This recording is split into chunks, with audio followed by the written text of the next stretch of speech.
Magandang araw mga kaibigan. Ngayon magluluto tayo ng lechong manok. Ang mga gagamitin natin ay manok, soy sauce, bawang, lemon, lemongrass, onion, sugar, at paminta. Umpisa na natin mag-marinate ng lechon manok.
Bago natin lutuin ang lechong manok, i-preheat muna natin ang oven.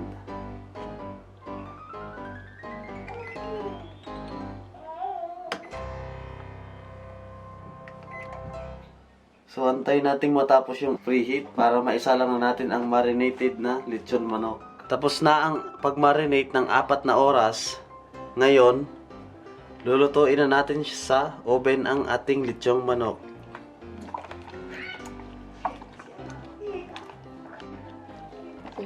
So, lalagay ko na siya dito sa lalagyan. Gagawin ko, yung pinagmarinate ng ating lechong manok ay ilalagay ko dito para yung amoy niya ay pumasok sa ating lechong manok.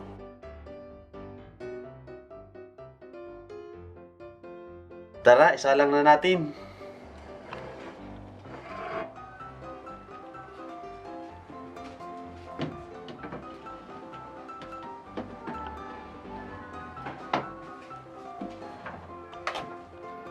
Iset lang natin ang oven sa 220 Fahrenheit at lutuin natin ng 45 minutes o hanggang 1 oras.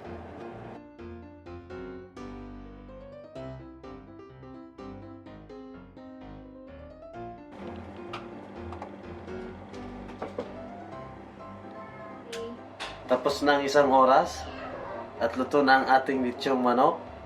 Pwede na itong iserve at kainin.